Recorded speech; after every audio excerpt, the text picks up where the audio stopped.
Namaskar. I welcome you all to this live session of YouTube, and this is our second session for the Isha Upanishad. We will be talking on the Isha Upanishad, and just to recapitulate on the last day, the last class, that Isha Upanishad, we know that as we had in the last class, we had a introduction, and it is also known as the Ishavasya Upanishad or the Samhita Upanishad, because it is the only Upanishad among the 108 Upanishads that we have that we find in the Samhita, and it is found in the Vajasneya Samhita. Vajasneya is the other name of Rishi Yagyavalkya, and the very opening sloka of, or the verse of this Upanishad is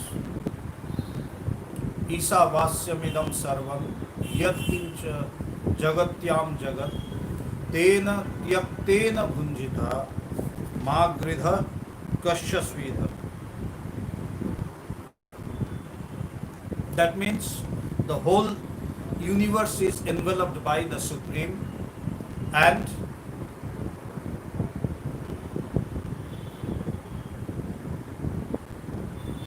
this whole world we have to see as being enveloped by the Supreme. Whatever there is in this world, whatever there is in this universe, we have to see it as being enveloped by the Supreme. That is the very motive of spirituality, that is the very motive of the Bharatiya Darshan or the Indian philosophy.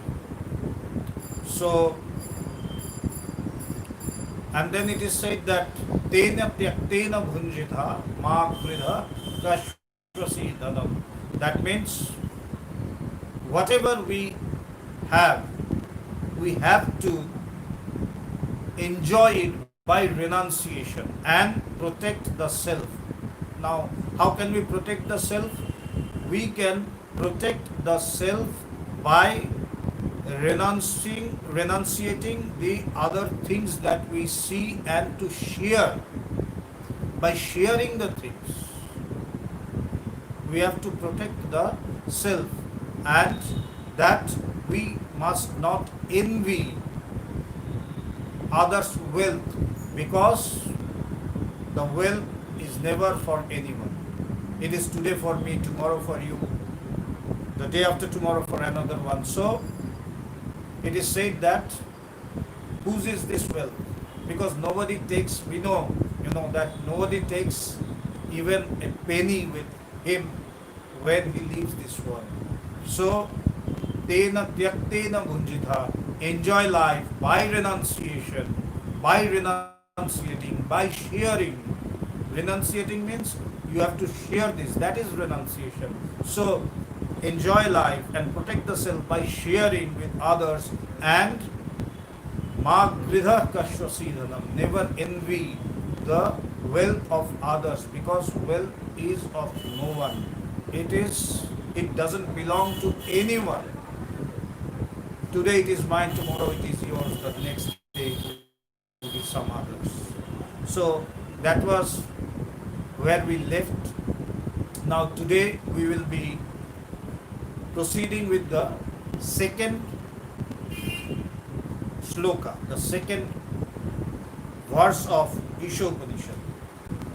So it is said that the first verse is the main actually essence of Isha Upanishad, and not only Isha Upanishad, it's also an essence of the entire Upanishad, that everything is verily the self.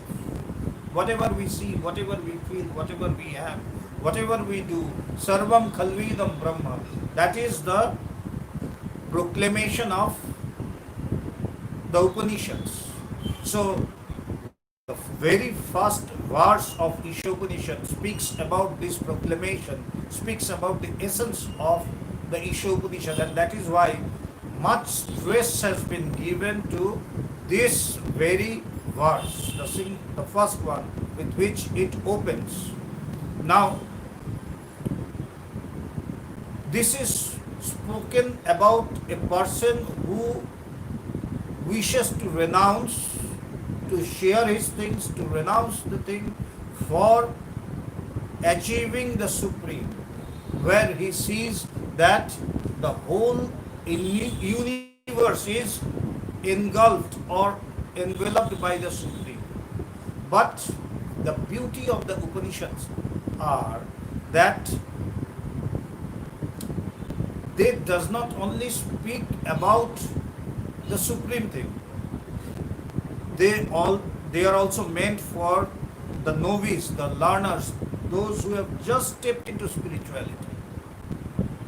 This is the beauty of the Upanishad. Though it proclaims the highest and the sublime and the subtle essence of spirituality, where it proclaims or advocates the union of the universal self and the individual self, it again speaks for one who is just a novice, who has just entered into the realm of or just stepped in the field of spirituality. It even speaks for them, and they also have the equal chance to develop themselves gradually, to undergo this process of refinement, self.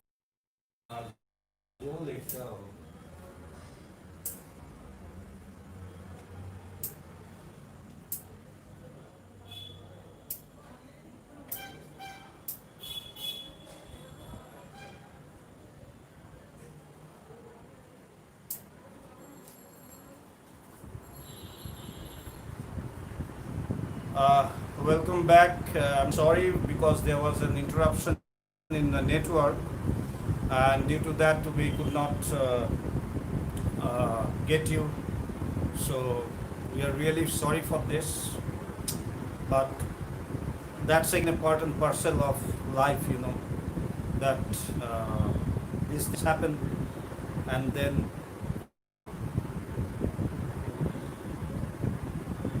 we have to continue with this. So welcome back, and let us continue that the beauty of the Upanishad is that though Upanishad speaks of the ultimate truth, though Upanishad speaks about the union of the individual self with the supreme self, but still it has given equal opportunity for the novice, for one who has just stepped into the field of spirituality. So that is the beauty of Upanishads. It's like a whole institution where you have students of the nursery, of the kindergarten, of standard 1, standard 2, to university and PhD, and going on and on and on, a never-ending process. So it has got, or it has given scope for everyone. So the very first or the opening sloka of Isha Upanishad speaks about the Supreme Self, and speaks that how we must see the universe, that the universe, the entire universe, and each and every object and each and every particle of this universe must be seen as being enveloped by the Supreme.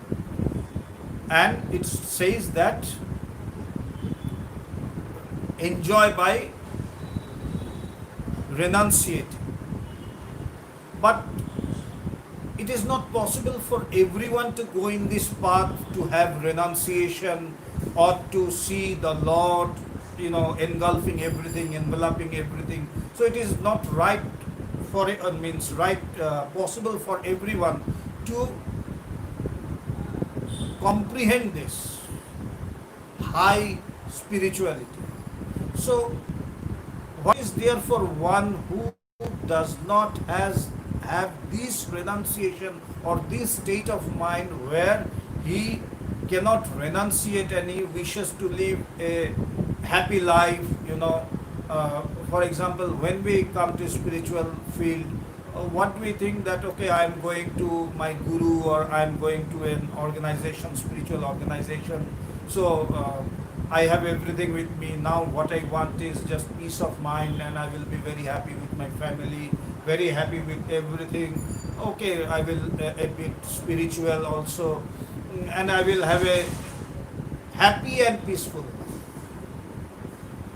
So we come into this field with this motive at the very beginning, but later on we understand, yes, this is a vast field and we can go on and on and on, and there is infinite scope for self-refinement and to achieve the supreme.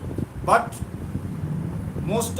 for most of us, the very motive is this, that I want to live a happy and peaceful life, being a bit religious or being a bit spiritual. Now, what about them who does not know or who is afraid of renunciation, who wishes to live a long life? So, what does the Upanishads say for them, for those persons? It has beautifully said that kurvanneha kurvannaveha karmani jijivishet shatam samah evam tvai nanyatheto vasti karma lipyate naray. It has been beautifully said that what kurvannaveha karmani jijivishet satam samah. That means kurvanna eva iha, verily by doing here in this world, what karmani, that means actions, work. And then what kind of work? Those works which have been enjoined by the scriptures, like in ancient days or during the age of Vedas, there was the Agnihotra, that is the sacrificial fire, which we say the yajna. So those kind of actions or those kind of rituals, who should do? Jiji vishet shatam sama, one who wishes to live a life of 100 years. Now 100 years, we know it is taken for granted, like in everything 100 is a big factor. So even nowadays, if someone lives for 100, like we say, 100 years means a century. So it was long before, even in the age of the Vedas, that it was said that 100 years is a great thing. So one who wishes to live for 100 years, how should he live? It has been said by the Upanishads. How? That he must, one who wishes to live for 100 years, jiji vishet shatam sama. What should he do?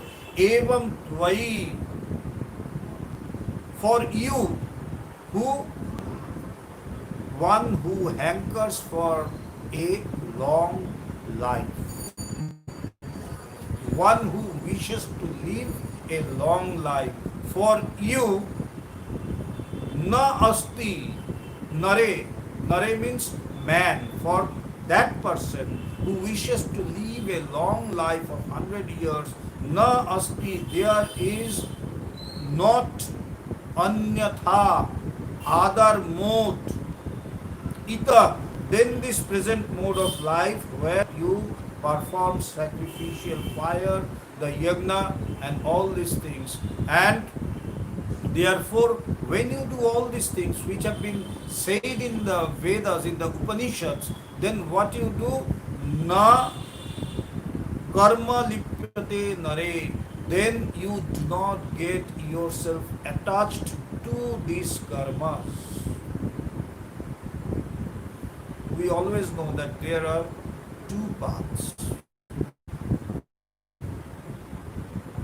And it has been since the start of spirituality, there have been always these two paths. One is the path of action, the karma, and the other is the path of knowledge,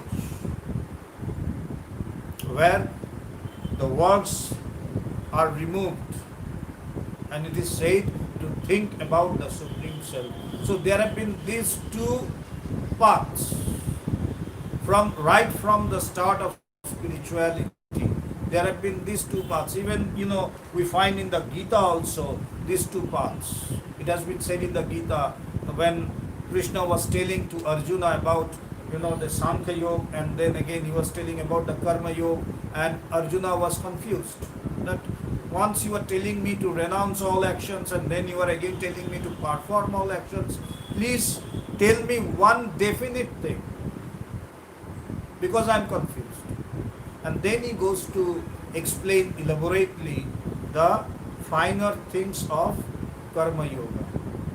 So these two paths are the eternal paths. One, the path of action, karma, and the other, the path of knowledge, jnana. So that is why the Upanishads are broadly divided into these two parts, karma kanda and jnana kanda. That means the part of action and the part of knowledge.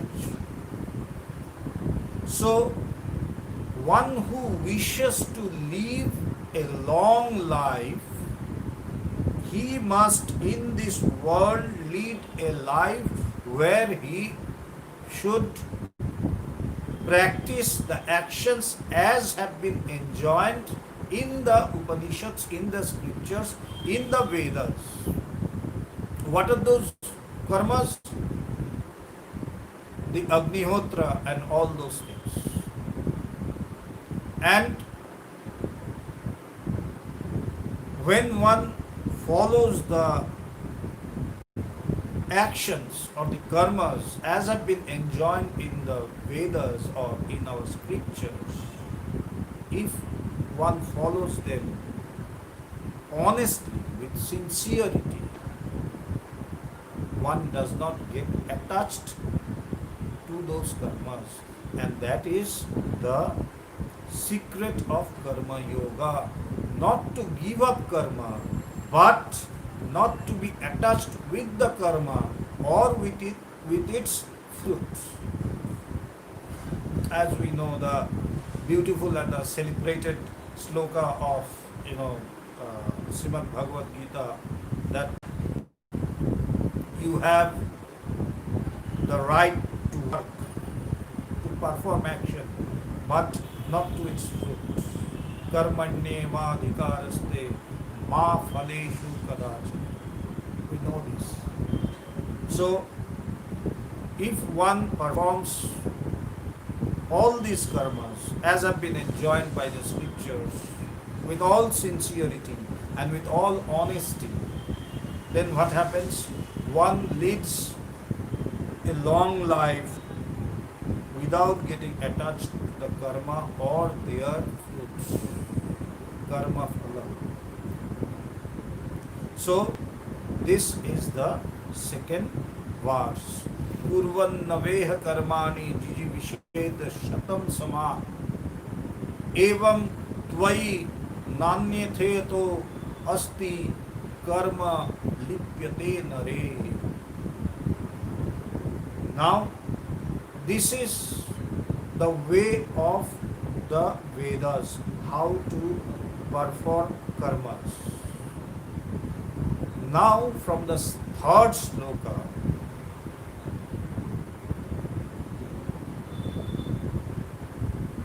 those persons who are ignorant and they just indulge any sort of activities, any sort of things, they have been denounced. And the third verse speaks of them. Those who are ignorant and those whose aim is not to achieve the supreme self. They do not care about that, and they do not know about that, and they live or they lead a life full of ignorance. Now you see, there are more ignorant people than the self-realized one, because the self-realized persons are really a handful. Maximum of the people of this world, they are ignorant, and this is what is being said by the scriptures, not by anyone else. The scriptures say so. And how are they said, what is their position or what is their state? You know, the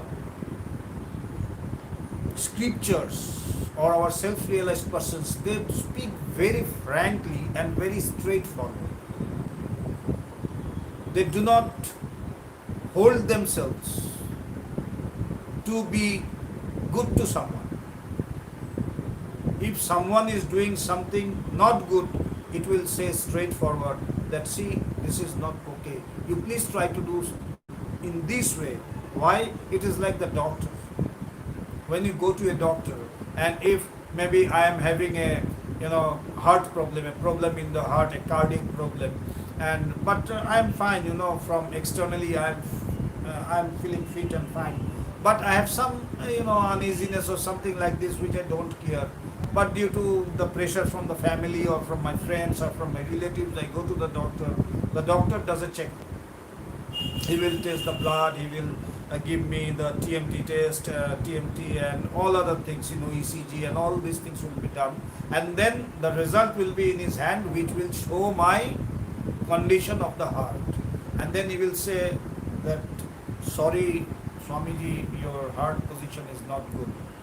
Maybe I am fine from outside, but he will tell me directly that you need to have these medications and these things. If you don't, then you are going to face the consequences.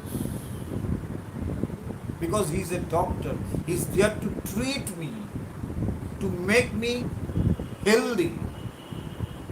Similarly, the Upanishads or the scriptures are our doctors. They first identify our problems, that the normal state that we think we are, that we are really normal and we are fine. They go on to say that, my dear, you are not normal, you are abnormal, because you do not know the self, you are ignorant. But it doesn't feel nice to hear that I am ignorant. But they will tell it directly that you are ignorant. And until and unless you know your real self, you cannot become normal. What you see or feel yourself as normal is actually not normal. It is abnormal, which you think as normal. And that is your insanity. That in spite of being abnormal, you think yourself as normal. This is your insanity. So they tell us to search for the truth, to search for the real self, and to reveal or to realize the real nature of ours. But those who do not wish to know this, those who think that they are good with themselves, they are fine with themselves, and they are absolutely normal, and they do not care about all these things, the third sloka of the Isha Upanishad describes about them. What does it say? This sloka denounces the one who is devoid of knowledge. Knowledge means not knowledge of this world, or I may be a very scholarly person, or you may be a very scholarly person, but until and unless you know the self, know means you realize the self, you are as good as this, wall or a table or a chair. The scripture says so.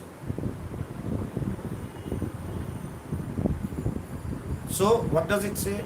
Now the third sloka, what does it say? It says, Asurya Nam, Asurya Nam te loka andhena tamasa vrita. Asurya Nam te loka andhena tamasa vrita. Tamste प्रत्याभिगच्छन्ते तांस्ते प्रत्याभिगच्छन्ति ये के चात्महनो जना. What does it mean? The very first word you will understand. What does it say? Asurya. What does Asurya means? Asura. Asurya means Asura. What does Asura means? The devil. So, one who has not realized the self is a devil. Asura. You know, we see pictures or idols or images of devils. Even in the Durga Puja we see the Devi Durga, Goddess Durga, slaying the demon, the devil. But what does Upanishad say? That anyone who is devoid of this real knowledge of the self, one who has not realized the self or not realized the real nature of his self, is an Asura. Even the gods. But from which standpoint? From the standpoint of non-dual Supreme Brahman. Everything that is dual is Asura. So, what does it say?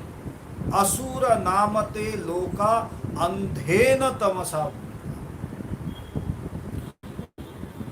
That world which the person devoid of the real knowledge of the self lives in. And here even the gods are being said. They are also being said as demons. Why? Until and unless we reach that non-dual state, until and unless I realize the real nature of myself, I am, according to the scriptures, according to the Upanishads, according to the rishis and the munis, a devil, a demon. And how is my world? Andhena tamasa krita. It is being covered. It is being covered with tamasa, darkness. Now, how is my world covered with darkness? There are so many lights, You can see me. There are lights everywhere. It is the darkness of ignorance. It is the darkness of ignorance. Andhena tamasa. And how andhena? Blinding by the darkness. It is being blinded by the darkness of ignorance. So one who has not realized the self is also a blind person, because he is unable to see the real nature of the self. He is unable to realize the real nature of this world, of this universe. So he is a blind. How is he blinded? By the darkness of ignorance. Andhena tamasa. Now, tamaste pratyavigachanti yake chatmahano jana. There is another very beautiful word here. That what happens when they die? Pritya. Pritya means when they die. Such persons who are ignorant about the real nature of the self, when they die, what happens? Prityabhigachanti.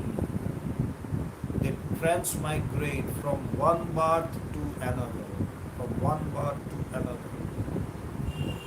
And Atmahana, it's a very important word.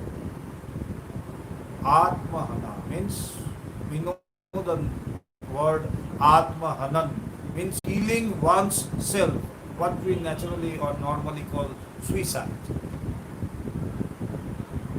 So the ignorant people, they kill their self.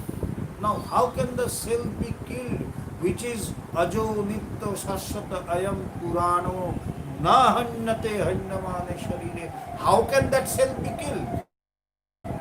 How can that self be slain? When you don't know the nature of that self, you kill yourself. It is being said in the scriptures beautifully.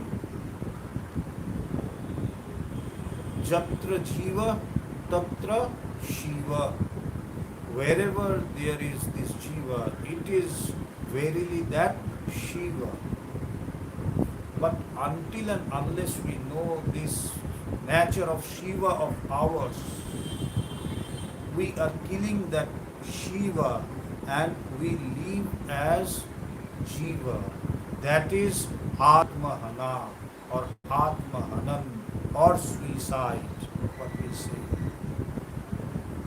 So, according to the scriptures, we have all committed suicide. Until and unless I know the reality of the Supreme Self, I have killed myself.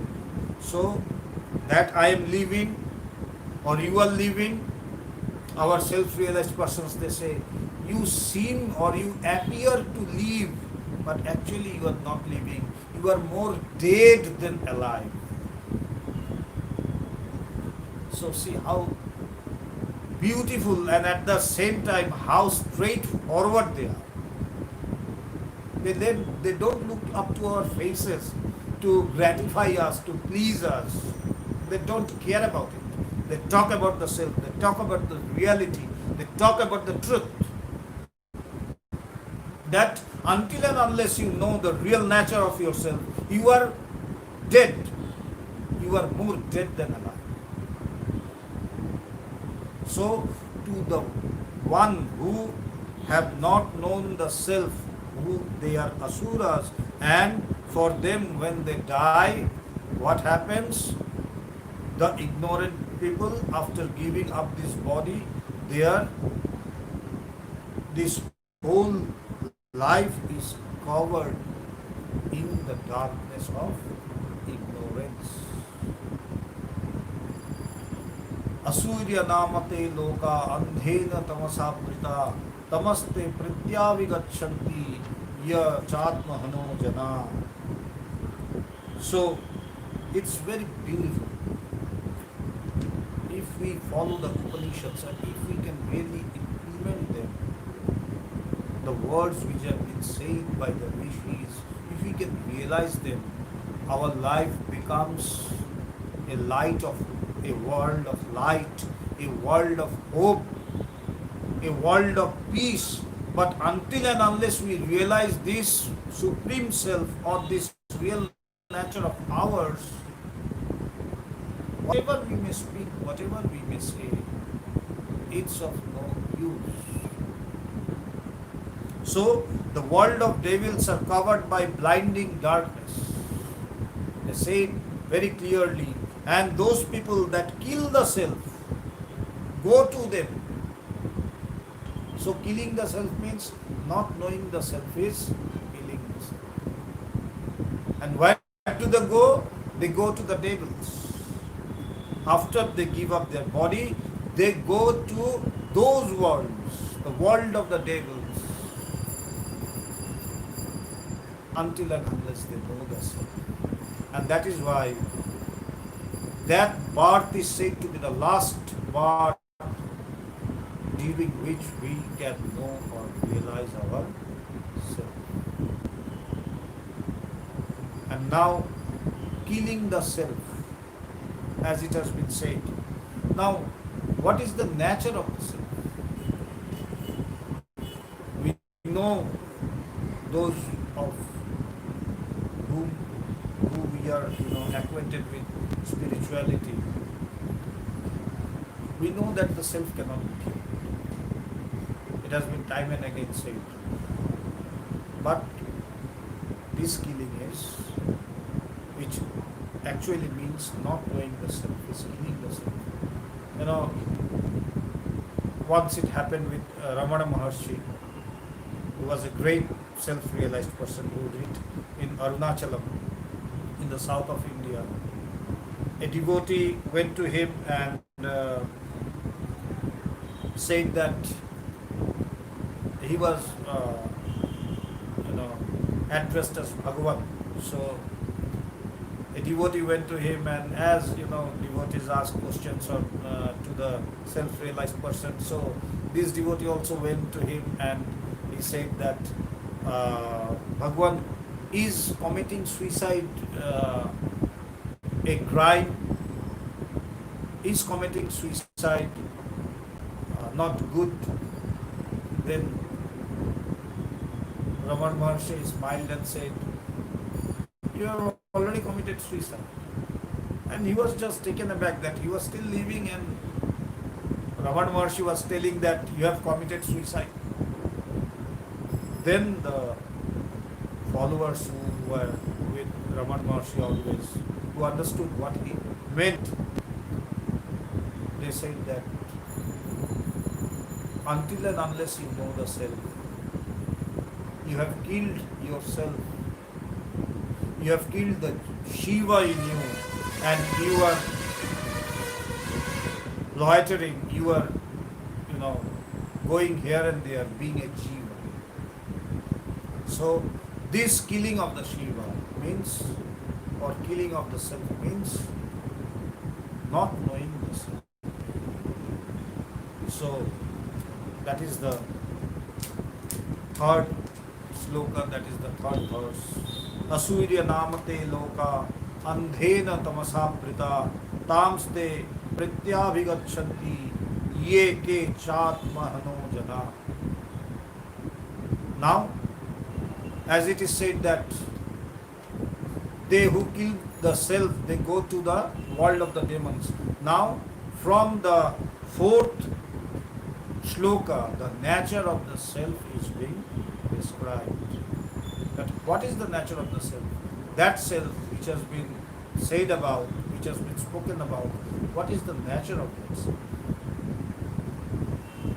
So, the fourth, fifth, sixth, seventh, and eighth, these consecutive 5 shlokas, they describe about the nature of the self.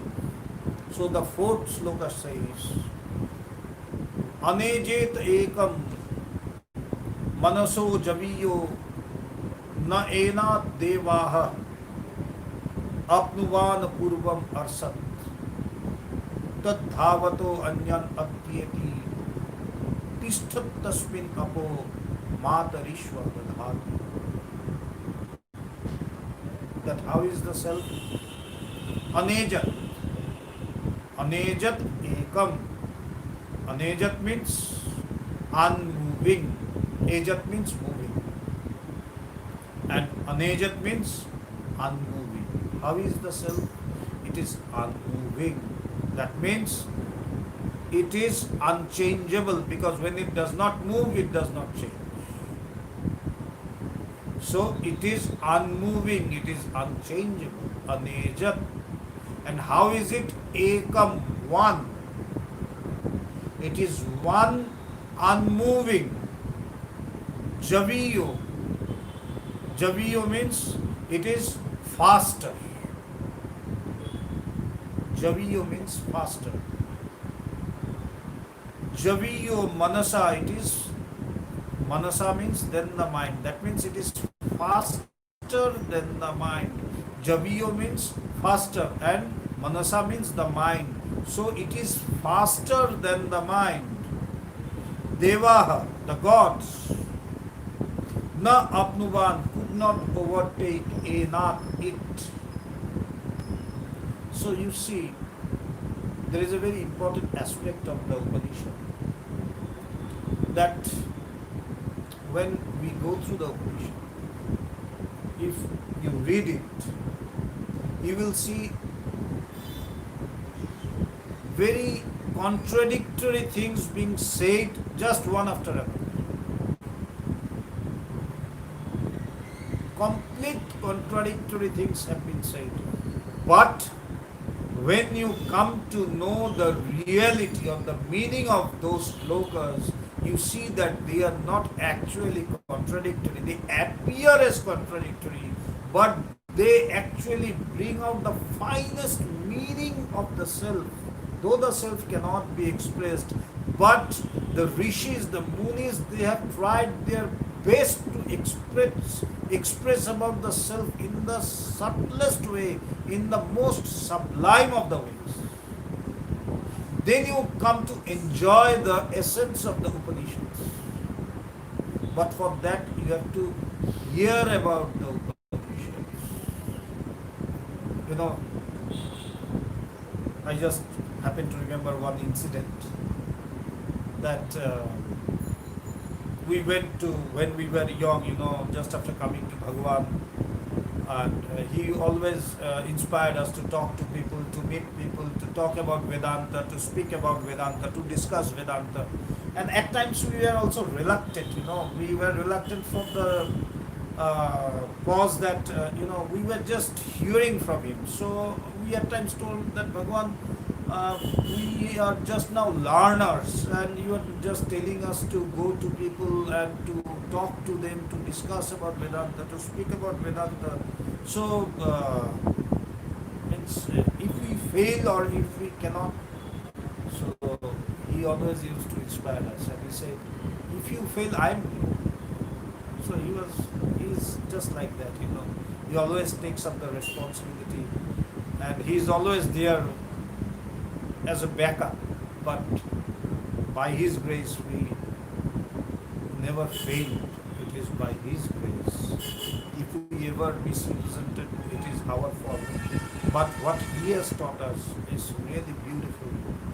So when we were in Guwahati, which was the birthplace of the International Vedanta Society, we went to see a great literary person who was renowned all over India. So he was given many awards and many things. So he was a renowned figure. So we went to him and we took an appointment, and we were then probably, I think, maybe 22 or 21, something like that, 21, 22. So we were three brother disciples together. We went to him. We got an appointment when we were very happy because he is a national figure, means a great person. People love to hear him. People love to read his columns, So we were excited to meet him, to talk to him. So we went. So he was there in his drawing room. He offered us a seat. We sat and we began speaking about Vedanta, about the Upanishads, about the Vedanta, and what we have been hearing from Bhagavan, and what we are doing as International Vedanta Society. We went on discussing with him these things, and he was listening to us with all amazement, And after maybe 15, 20 or half an hour or 15, 20 minutes, after we stopped, he said that, see, I have read the Upanishads. Now remember, he was a literary person. He is dead now. He is no more living. So he said that I have read the Upanishads. I have gone through them thoroughly, but I am utterly confused. And we were taken aback, this person who is a great figure, like he is confused with the Upanishads. And then we looked at him and we said, but we are not confused. We know what the Upanishads say. That is because we have heard it from Bhagavan, from our preceptor, from our Guru. So when you hear about the Upanishad from one who has known the self, who has known means, again I say realized, a realized person. So when you hear about the Upanishads from one who has realized the essence of the Upanishads, one who has realized the self, the supreme self, then these apparently confusing and contradictory lines or words, they bring out the most beautiful meaning and essence of the Upanishads. Else you will be utterly confused. Utterly confused. And this is one such sloka which we are just going through. This is one just sloka which speaks about such apparently contradictory things. But when we come to know the meaning of the sloka, you will see that how beautifully they have brought out the meaning. So we were in the fourth sloka which says that anejat ekam manaso javiyo na enan devaha. What does it say? Anejat ekam. Anejat means that which does not move, unmoving. Ekam, that is one. Anejat ekam javiyo, which is faster. Manaso, then the mind. So here you see two contradictory things. First thing it is said that it is one and unmoving. It doesn't move. But the very second word says manaso javiyo. That means it is faster than the mind. Na et deva. That means the gods whom we know in the Hindu scriptures, there are many gods, and in many other religions also we have many gods. So the gods, na apnuvana, could not overtake, apnuvana purvam or sat, they could not overtake enat it. Why? Purvam or sat, it had run ahead. Means when I go there, I see that it is already there. When I come here, I see it is already. So what does it bring out? What is the meaning which it brings out? That it is all pervading. It is omnipresent. So when the self is omnipresent, it is unmoving because it does not have space to move, because it is omnipresent. It is present everywhere, so it cannot move. Because it can move only to a place where it does not exist. But as it is omnipresent, that means it exists everywhere, so it does not have space to move, and that is why it is unmoving and one. And again, javiyo manasa, it is faster than the mind. Even I need a fraction of a second to think about something. If I now think about another country, I will need a fraction of a second. But that self does not need even that much of time, because it is ever existent. It is omnipresent. It is all pervading. So to bring out this essence of the self, these apparently contradictory words have been said, not to confuse, but to clear all our doubts so that no space for any doubt is left. That it is unmoving, it is one, and it is faster than the mind. Even the gods could not overtake it. Enat means it. Anejat ekam manaso javiyo na etat devaha apnuvan purvam arsat tad dhavato anyan atyeti tishtat tasmin apo matarishwa dadhat. What does it say? Even the gods could not overtake it because it had run ahead. That means when they went from here to there, they saw that it was already present there. And when again I come from there to here, what I see is already present. So it has already overtaken me. It is already running ahead always because it is omnipresent. It is all. And then what does it say? That tishtat. That means tishtat means remaining stationary. That tat means that. That means the Supreme Self is known as tat.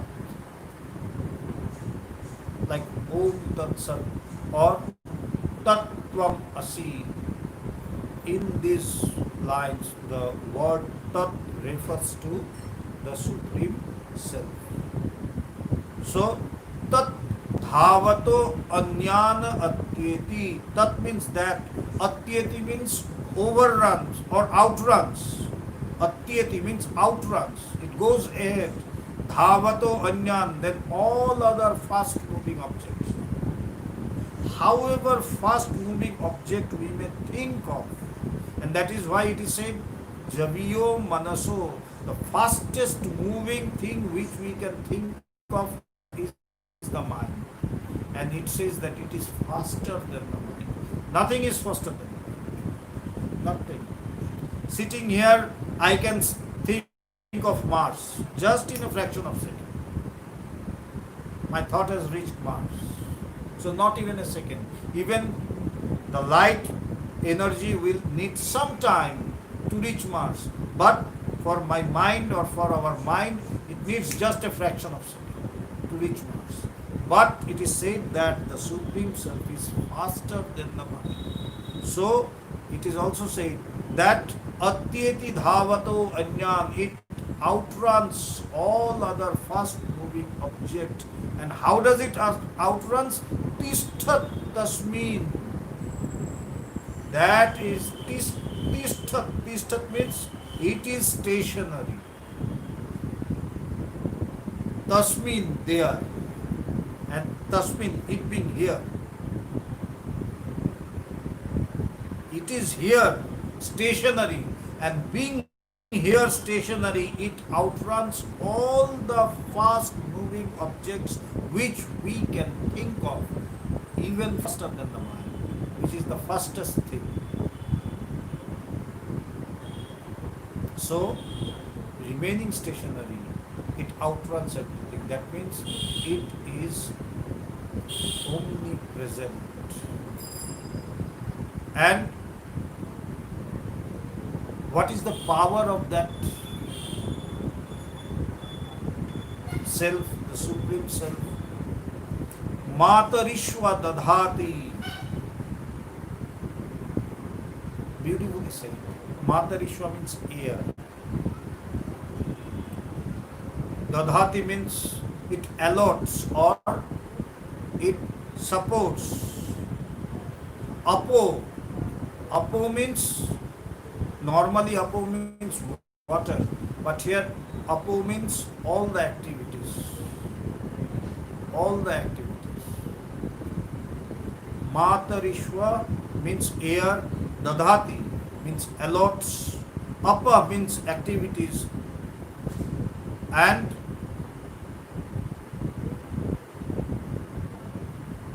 from the fear of it, because of the Supreme Self, Matarishwa, here,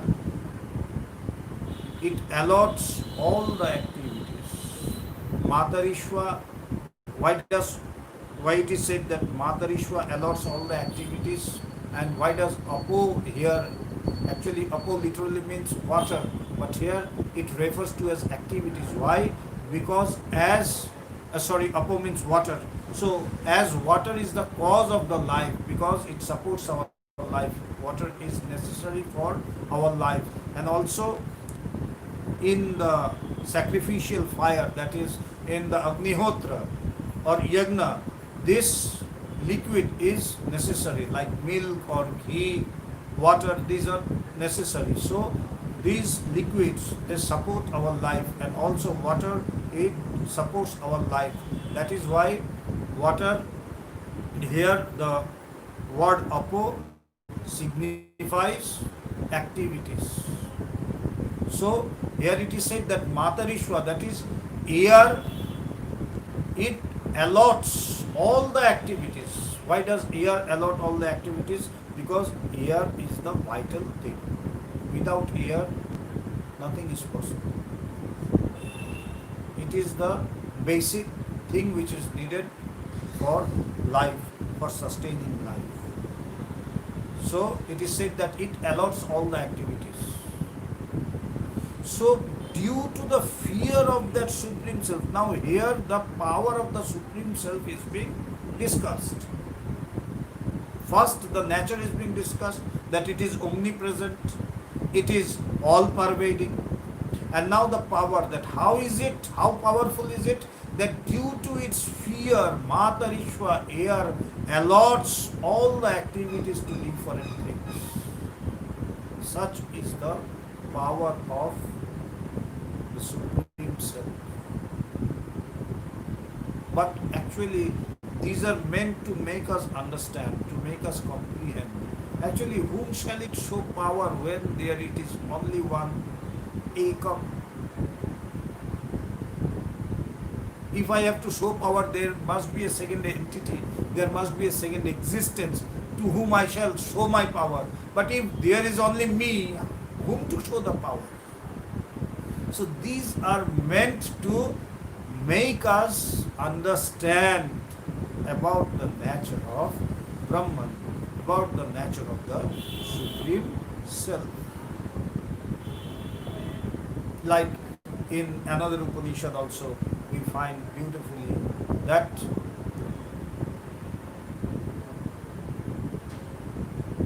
it is due to the Supreme Self that everything exists.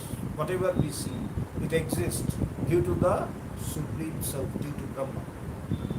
Here also it is said that it is due to Brahman, due to the fear of that Supreme Self, that Matarishwa allots activities to different things. And the world goes on, it proceeds. That is the nature of Brahman. It is unmoving, one, and again it moves faster than the mind. It is all pervading. It is omnipresent. This is the nature of God. So this is the fourth sloka, and in the next four slokas, in our next session, we will be hearing about the nature of the self, or the nature of Brahman in different ways, in different explanations. So today we have already crossed our time. So I thank you all for your valuable time. I thank you all on behalf of the International Vedanta Society. And we conduct this live sessions on different days by different Swamijis. So I would request you to follow these sessions. Today, that is on Monday, we have this session on Upanishad in English, on other days by other Swamijis, on Bhagavad Gita and other scriptures, and on Thursday also we have discussions on spirituality, on different aspects of spirituality at 8:30 again. So I would request you all to attend these sessions. These sessions which are on the scriptures, they might seem to be a bit hard because as we are going through Upanishads or the Srimad Bhagavad Gita, so they might appear to be a bit hard at the beginning, but just go on following and also try to follow the sessions of the different aspects of spirituality that we conduct. We are trying our level best to reach to you with the essence of spirituality, with the essence of Vedanta. And we are trying to serve you, not to teach you, to serve you with this sublime theories, and not just theories, the beautiful aspect of life, with light, with hope, with love. I once again thank you all for your precious, valuable time.